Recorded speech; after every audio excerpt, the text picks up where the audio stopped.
गुरु प्यारी साध संगत जी, आप सभी को प्यार भरी राधा स्वामी जी। संगत जी, जो लड़की मायके से यह तीन चीजें लेकर ससुराल जाती है, वह अपने पति को कंगाल कर देती है, आबाद की जगह बर्बाद कर देती है। संगत जी, आज की यह वीडियो विवाहित स्त्री पुरुषों के लिए बहुत ही महत्वपूर्ण है। अक्सर कुछ गृहस्थ लोगों के जीवन में उथल पुथल मची रहती है। कोई अपनी पत्नी से परेशान है, तो कोई पति से, कोई घर वालों से दुखी है, तो कोई ससुराल वालों से। लाखों लोगों की जिंदगी में यह समस्याएं बनी रहती हैं। शादी के बाद किसी का जीवन स्वर्ग बन जाता है, किसी का नर्क। किसी के घर में रोज कलह मची रहती है, तो किसी का तलाक हो जाता है। लड़कियों की बात करें तो कुछ लड़कियां शादी के बाद अपने ससुराल को स्वर्ग बना देती हैं, और कुछ स्वयं भी दुखी रहती हैं और ससुराल वालों का भी जीना हराम कर देती हैं। इस वीडियो में मैं बताऊंगा कि जो लड़कियां अपने मायके से तीन चीजें लेकर ससुराल जाती हैं, वे अपने पति को कंगाल कर देती हैं। वे तीन चीजें कौन सी हैं जो लड़कियों को मायके से अपने ससुराल के लिए कदापि नहीं ले जानी चाहिए। संगत जी, अगर हमारे घर की उन बहन बेटियों ने इस वीडियो पर अमल कर लिया, तो विश्वास मानिए, शादी के बाद उनके जीवन में सुख शांति होगी। ससुराल वालों का प्यार होगा, उनका उनके पति से कभी झगड़ा नहीं होगा। संगत जी, एक समय की बात है, किसी गांव में एक सेठ रहता था। उसकी एक लड़की थी। सेठ अपनी लड़की से बहुत प्रेम करता था, बहुत ही प्यार करता था। लड़की के लिए अपने प्राणों से ज्यादा प्यार करता था। और कहते भी है कि हर लड़की से उसका पिता बहुत प्रेम करता है। ऐसा कौन होगा जो अपने बच्चे को प्यार ना करता होगा। माँ बाप के लिए बच्चे सुंदर हों या कुरूप हों, काले हों या गोरे हों, इससे कोई फर्क नहीं पड़ता। बच्चे तो बच्चे होते हैं। वह सेठ भी अपनी लड़की से बहुत प्रेम करता था। इतना प्रेम करता था कि उसके कहते ही हर इच्छा उसकी पूरी कर देता था। बड़े लाड प्यार से उसने अपनी बेटी को पाला था। बेटी की जुबान पर कोई भी बात आती, उससे पहले ही पिता उसकी डिमांड पूरी कर देता था। और बाबा जी अक्सर कहा करता है कि अधिक प्यार भी पूर्ण स्वतंत्रता औलाद को बिगाड़ देती है। उसने कहा कि पिताजी, मैं ऐसा पहनूंगी। तो पिता ने कहा कि ठीक है बेटी, तुम ऐसा पहनो। बेटी ने कहा कि मैं ऐसे नहीं रहूंगी। तो पिता ने कहा ठीक है बेटा, तुम्हारी जैसी मर्जी हो वैसे रहो। तुम्हें कौन रोकता है? आखिर तुम हमारी इकलौती पुत्री हो। संगत जी, मेरा आपसे निवेदन है कि अपने बच्चों से प्यार करो, बहुत प्यार करो, अपनी बेटियों से खूब प्यार करो, लेकिन उसे इतनी स्वतंत्रता भी मत दो कि वह अपनी मर्यादा भूल जाए। अधिक लाड़ प्यार में पली वह लड़की जब शादी के बाद अपनी ससुराल गई, तो वहां का माहौल बिल्कुल अलग था। वहां सबको समय पर उठना पड़ता था, काम करना पड़ता था और बड़ों का आदर करना पड़ता था। लेकिन उस लड़की को तो मायके में कभी किसी बात की रोक टोक थी ही नहीं। ससुराल में जब सास ने उसे सुबह जल्दी उठने और काम करने के लिए कहा, तो उसे यह सब अपनी आज़ादी पर पाबंदी लगने जैसा महसूस हुआ। उसने सास को पलटकर जवाब दे दिया। धीरे धीरे उसका व्यवहार ससुराल के हर सदस्य के प्रति कड़वा होता गया। एक दिन उस लड़की ने अपने मायके फोन लगाया और रोते हुए कहा, अरे पिताजी, मैं तो यहाँ पर बहुत ज्यादा परेशान हो रही हूँ। मेरा यहाँ पर दम घुट रहा है। पिताजी ने पूछा, बेटा, 8 दिन में यह तुम्हारा क्या हाल हो गया? लड़की बोली, मैं इस घर में 1 मिनट भी नहीं रह सकती। मुझे आज ही यहाँ से लेकर चलिए। मैं इस नर्क में नहीं जी सकती। पिता ने कहा, अरे बेटी, 8 दिन में ऐसा क्या हो गया? अरे तुम ऐसा क्यों बोल रही हो? बेटी ने कहा, सब बेकार है। यदि मुझे जिंदा देखना चाहते हो तो इसी वक्त आ जाओ, जैसे हो वैसे आकर मुझे ले जाओ। बाप ने कहा, बेटी, मैंने तो इतना अच्छा घर देखा था, तुम्हारे लिए इतना दहेज दिया था, सब कुछ दिया था। उसके बाद इतनी अच्छी शादी की कि पूरे नगर में ऐसी शादी आज तक किसी ने नहीं की। आखिर तुम यह क्या कह रही हो? बेटी ने कहा, मैं फोन रख रही हूँ, आप जल्दी आ जाइए और वापस मुझे यहाँ से लेकर चलिए। यदि मुझे जीवित देखना चाहते हो तो जल्दी से जल्दी यहाँ से मुझे ले चलो, नहीं तो बेटी को आप नहीं देख पाओगे। संगत जी, वह लाचार पिता क्या करता? इसीलिए ध्यान रखना, लड़की का बाप बनना कोई बच्चों का खेल नहीं हुआ करता। आखिरकार बेबस होकर के पिता को बेटी के घर जाना पड़ा। उधर जब बेटी की ससुराल में वह पहुंचा, तो किसी ने ना राम राम की ना कोई सम्मान भरा शब्द कहा। किसी ने इतना भी नहीं कहा कि समधी जी आइए बैठिए। लड़की के ससुर अपनी जगह से उठकर चले गए। दामाद भी वहां से निकल गया। देवर ने कुछ नहीं बोला। जब कोई नहीं बोला तो पिता बेटी के पास कमरे में चला गया। एक बात याद रखना संगत जी, एक बेटी के गलत व्यवहार से उसके ससुराल में उसके माँ बाप का अपमान हुआ करता है, और यदि बेटी व्यवहार अच्छा रखती हो तो चार लोग उनके स्वागत में खड़े हुए मिलते हैं। पिता जब बेटी के कमरे में गया और जाकर के कहा, बेटी क्या बात है? बेटी एकदम से बोली, पिताजी इसी वक्त यहाँ से चलो, यहाँ का पानी भी मत पीना। पिता ने कहा, बेटी ऐसे क्यों बोल रही हो? यह तुम्हारी ससुराल है, तुम्हारा घर है। बेटी ने कहा, पिताजी भाड़ में जाए ऐसी ससुराल, इसी वक्त मुझे यहाँ से पीहर ले चलो। मेरा यहाँ पर जीना हराम हो गया है, मैं यहाँ एक पल भी नहीं रुक सकती। उसने कहा, बेटा रुको, मैं तेरी सास से पूछता हूँ। जवाब दिया, अरे क्या पूछना उस डायन से, वह तो डायन है, उसे मत पूछो। अरे उस बुढ़िया के कारण ही तो मैं यहाँ दुखी हूँ इस घर में, उसी डायन ने तो मेरा जीना हराम कर रखा है। पिता ने कहा, बेटा एक बार ठहरो तो मैं उनसे पूछता हूँ। संगत जी, अब पिता लड़की की सास के पास गया और बोला, बहन जी मैं आया हूँ। सास ने कहा, मुझे दिखाई दे रहा है, मुझे चश्मा नहीं लगा है, आए हो तो कौन सा बड़ा काम कर दिया। पिता ने सोचा यह कैसा व्यवहार है, वह फिर से बोला, बहन जी मैं अपनी बच्ची को ले जाना चाहता हूँ।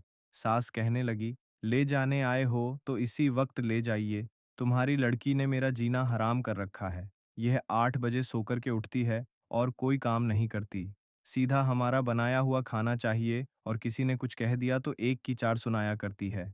ऐसी लड़की दी है तुमने, ले जाओ इसे और अपना पैसा भी वापस ले जाओ। अपना यह दहेज भी, यह भी ले जाओ। नहीं चाहिए हमें आपका दहेज और हमें ऐसी लड़की। सास की बातें सुनकर पिता का सर नीचे झुक गया और अपनी बेटी को लेकर के चल दिया। कहने लगा, बहन जी 10 से 15 दिन के बाद भेज दूंगा। सास बोली, भाई साहब ऐसी बहू को आप जिंदगी में कभी मेरे घर मत भेजना। पिता समझ गया जरूर कुछ गड़बड़ है। बेटी को कार में बैठाया और ले गया रास्ते में। पिता ने जाकर उस बेटी से पूछा, एक बात बताओ बेटी, यह माहौल सब कैसे बदल गया? लड़की बोली, पिताजी आपने मुझे किन गवारों में भेज दिया है? इससे अच्छा तो मैं कुंवारी रह लेती तो अच्छा था। पिता ने कहा, बेटी तुम चिंता मत करो, एक बात बताओ तुम्हारी ससुराल कैसी है? बेटी बोली, देखी नहीं आपने, एकदम नर्क है ससुराल। फिर पिता ने सास के बारे में पूछा। लड़की बोली, आप उसकी तो बात ही मत करो, वह तो पूरी डायन है। पिता ने पूछा, ससुर कैसा है? जवाब दिया, ससुर तो राक्षस है, पूरा की पूरा। पिताजी ने फिर पूछा, बेटा अच्छा एक बात बताओ तुम्हारा जेठ कैसा है? लड़की ने चीखते हुए कहा, अरे वह तो एक नंबर का ठग है। पिता ने फिर पूछा, तुम्हारा देवर कैसा है? बेटी ने कहा, पिताजी वह तो एकदम आवारा बदमाश है, पूरे दिन घूमता रहता है। फिर पिता ने पूछा, अच्छा ठीक है बेटी एक बात बताओ, तुम्हारी ननद कैसी है? जवाब दिया, ननद, वह तो नंबर 1 की चुगलखोर है, पूरे दिन चुगली करती है, उसके जैसी लड़की तो मैंने जिंदगी में कभी नहीं देखी। पिताजी ने फिर कहा, बेटा एक बात बताओ तेरा पति कैसा है? लड़की बोली, उसकी तो बात ही मत करो, वह तो साक्षात यमराज है। पिताजी ने सोचा कि पति यमराज है, ससुर राक्षस है, सास डायन है, देवर आवारा है, जेठ मूर्ख है और ननद चुगलखोर है। फिर पिता ने एक बात और पूछी, बेटा तुम्हारे पड़ोसी कैसे हैं? जवाब दिया, पड़ोसी, पड़ोसी तो एकदम लुच्चा लफंगा बदमाश है। पिता ने सोचा एक आदमी गलत हो सकता है, दो गलत हो सकते हैं, पूरी ससुराल का हर सदस्य गलत नहीं हो सकता। ससुराल तो छोड़ो पड़ोसी भी गलत हैं। पिता बहुत समझदार था। ध्यान रखना लड़की के माँ बाप को बहुत समझदार होना ही पड़ता है। उस पिता ने कहा कि अब गड़बड़ बेटी के ससुराल में नहीं, गड़बड़ मेरी लड़की में है। मेरी बेटी के हिसाब से एक भी तो अच्छा नहीं है। पूरे घर में जो देखो सब इसके खिलाफ है, जो देखो सब इसकी बुराई कर रहे हैं। लड़की कहती है, पिताजी अब मैं वहां कभी नहीं जाऊंगी उस घर में। पिता ने कहा, हाँ बेटा मत जाना उस घर में, कभी मत जाना। तेरे बाप का घर बहुत बड़ा है, आराम से रहना, अपने यहाँ किसी चीज की कोई कमी नहीं है।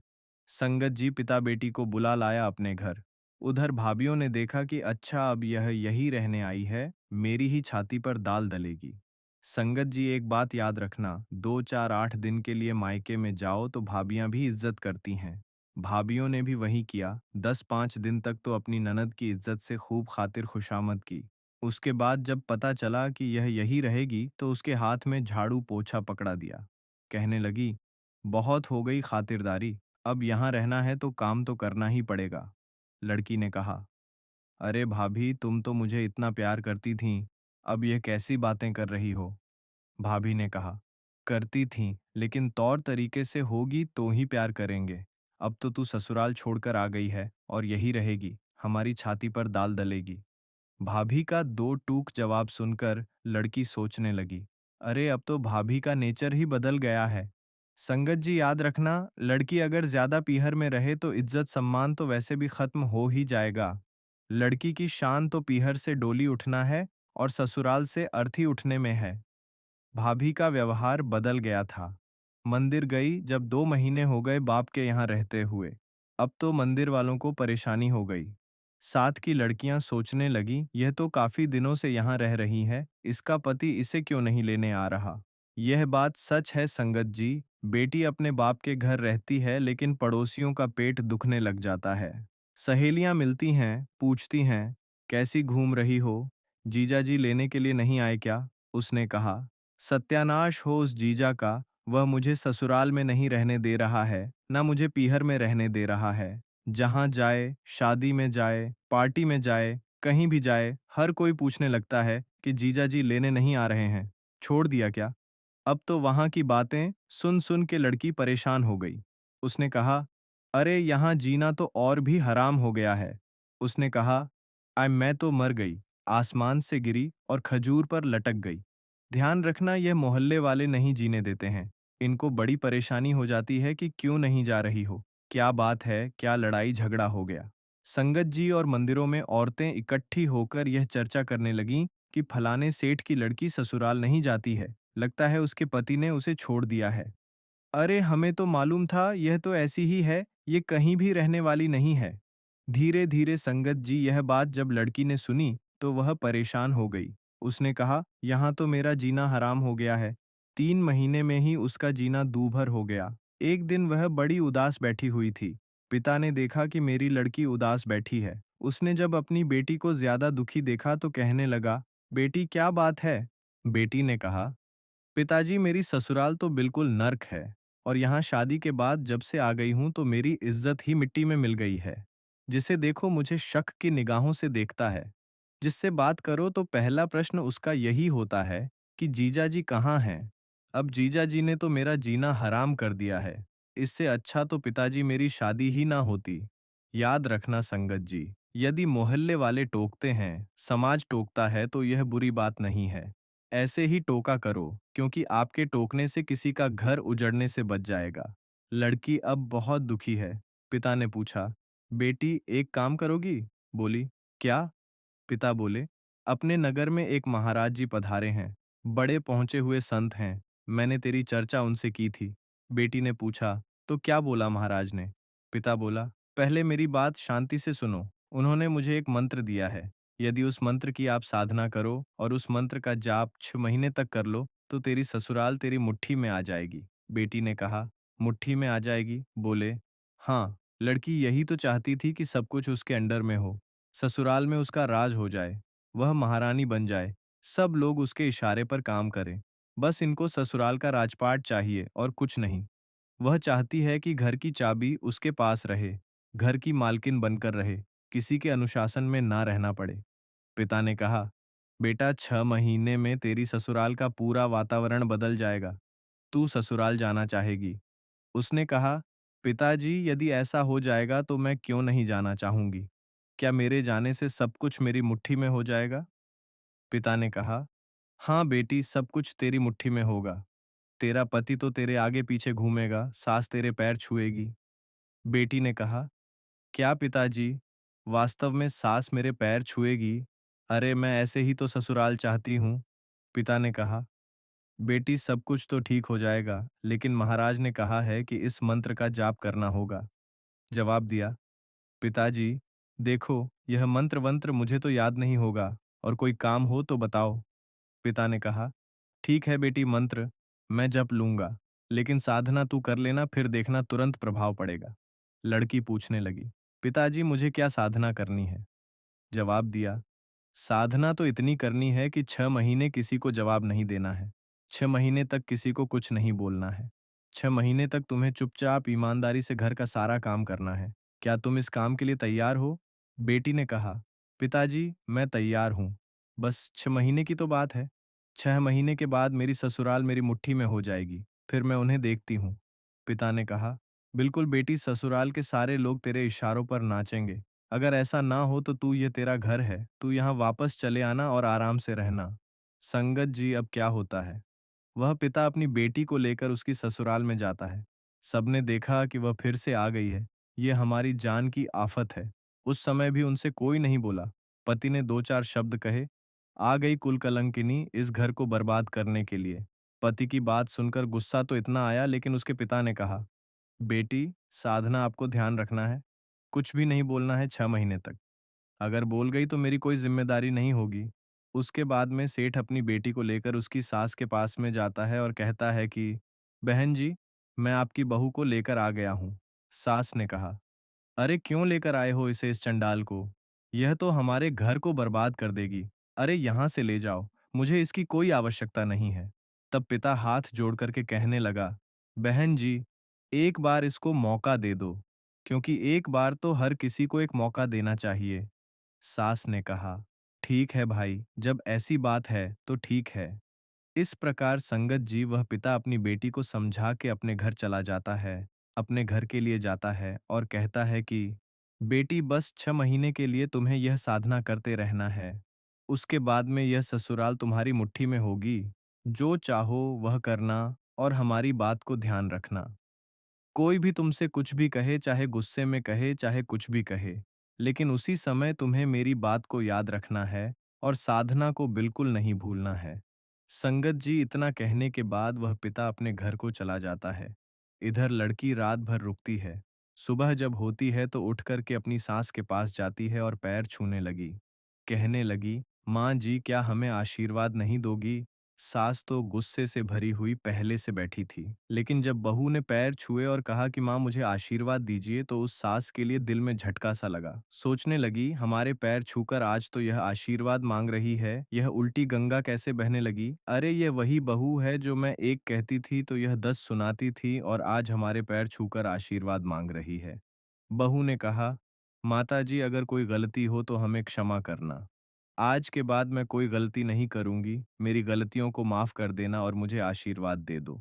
संगत जी, कहते हैं ना कि सास के लिए क्या चाहिए? अगर बहू सास के चरणों में जाकर के माथा रखने लगे और यह कहे कि माँ जी मुझे आशीर्वाद दो, तो सास का हृदय प्रफुल्लित हो जाता है। वह 3 चीजें जो एक बेटी को अपने मायके से ससुराल कभी नहीं लेकर जानी चाहिए, वे कोई भौतिक वस्तुएं नहीं हैं, बल्कि वे 3 बुरी आदतें और संस्कार हैं। पहली चीज है अहंकार और मायके के धन दौलत का घमंड। जो लड़की मायके की संपन्नता का अहंकार लेकर ससुराल जाती है और बात बात पर अपने मायके की बड़ाई और ससुराल को नीचा दिखाती है, वह घर की शांति को भस्म कर देती है। दूसरी चीज है तीखी और अनियंत्रित जुबान। बड़ों को पलटकर जवाब देना, कड़वे शब्द बोलना और घर में बात बात पर कलह करना पति की बरकत और सुख शांति को पूरी तरह खत्म कर देता है। और तीसरी चीज है मायके की अत्यधिक दखलंदाजी और वहां की रोक टोक की आदत। जो लड़की शादी के बाद भी अपने मायके के तौर तरीकों की जिद पकड़े रहती है और ससुराल के नियमों को अपनाने से इनकार कर देती है, वह कभी भी अपने वैवाहिक जीवन को सुखी नहीं बना सकती। जब वह लड़की चुप रहकर सेवा करने लगी, तो धीरे धीरे ससुराल का पूरा माहौल बदल गया। ससुर, जेठ, देवर और पति जो उसे कल तक भला बुरा कह रहे थे, वे सब उसके इस शांत और सेवाभावी रूप को देखकर नतमस्तक हो गए। सास जो उसे डायन लगती थी, वही सास अब उसे अपनी सगे बेटियों से ज्यादा प्यार करने लगी। संगत जी, अगर आप हमारे चैनल पर नए हैं तो हमारे राधा स्वामी शब्द चैनल को सब्सक्राइब जरूर कर लें और कमेंट बॉक्स में राधा स्वामी जी जरूर लिखें। इस साखी से हमें यही शिक्षा मिलती है कि स्त्री चाहे तो अपने मधुर व्यवहार, सहनशीलता और प्रेम से नर्क जैसी ससुराल को भी स्वर्ग बना सकती है, और अगर उसके भीतर अहंकार हो तो वह हंसते खेलते परिवार को भी उजाड़ सकती है। अब संगत जी, हम आप सबसे लेते हैं इजाजत। अगली वीडियो में फिर मिलेंगे एक नई जानकारी के साथ। तब तक के लिए राधा स्वामी जी।